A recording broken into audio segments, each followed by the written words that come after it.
Romantic হবেন স্ত্রীর সাথে। বিশ্বনবী মা আয়েশার সাথে দৌড়াদৌড়ি করতেন রাতে। সহিহ হাদিস। একদিন বললেন চলো কে দৌড়াতে পারে, ওটা কে ধরতে পারে। দুইজন দৌড়, বিশ্বনবী আস্তে দৌড় দিলেন, মা আয়েশা আগে ধরে ফার্স্ট হলেন। ওমিয়া বিশ্বনবী যদি জোরসে দৌড় দেয়, পৃথিবীর কোন পালোয়ান নবীর সাথে দৌড়ে পারে? ইচ্ছা করে জিতায় দিলেন, ইচ্ছা করে। মা আয়েশা খুব খুশি। বিশ্বনবী চাইলেন একটু খুশি হোক, জিতায় দিলাম আর কি, সমস্যা কি। তার 7 বছর পরের ঘটনা। মা আয়েশা একটু মোটা হয়ে গেছে, আবার বললেন রাতে আয়েশা চলো আজকে দৌড় দৌড় খেলি, মদিনায় তো সবাই ঘুমায়। মা আয়েশা মহা খুশি, ভাবছে ওই দিনও হারাইছে, আজকেও হারাবে। বিশ্বনবী মনে মনে বলে আজকে নো চান্স, আজকে চান্স দিব না। তো চলো ওই পিলার ধরি, দুইজনে দৌড়। বিশ্বনবী চান্স দেয় নাই।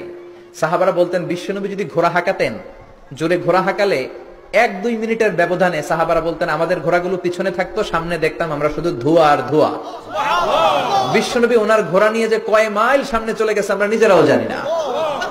কি পালোয়ান! মক্কার সবচেয়ে বড় কুস্তিগিরকে 3টা আছাড় মেরেছিলেন উনি। ওনার এক হাতে ছিল জান্নাতি 40 জনের শক্তি। পড়েন সুবহানাল্লাহ। আয়েশা ভাবলেন আজকেও হারাবে।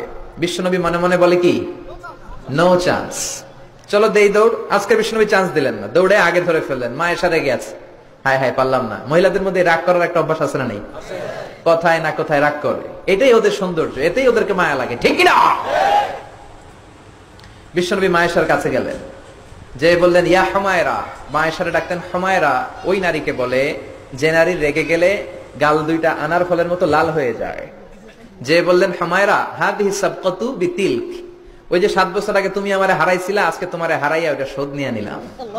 আল্লাহু আকবার! কি প্রেম, কি প্রীতি, কি ভালোবাসা। এজন্য প্রতিদিন সকালবেলা ঘর থেকে বেরোয়ার আগে স্ত্রীকে বলবেন আই লাভ ইউ। কি বলবেন? বলবেন না? মুরব্বীরা মনে মনে কয় না, কইতাম না। বললেন বললে ভালোবাসা বাড়াই দিবে কে? স্ত্রীর প্রশংসা করবেন। নারীরা প্রশংসা শুনতে চায়। আপনি 1000 টাকা দিয়ে যেটা করতে পারবেন না, যদি বলেন তোমার রান্না মজা হয়েছে, তুমি অনেক সুন্দরী, দেখবেন সব কাজ পানির মতো সহজ। যা বলবেন তাই করতেছে, ঠিক না? যে সবাই মাথা নাড়ায়, মানে কমন পড়ছে।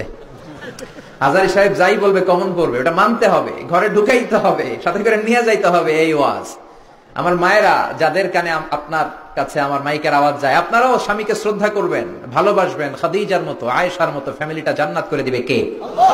মনে রাখবেন আপনার বিবি চায় আপনার মুখ থেকে একটু প্রশংসা শুনতে।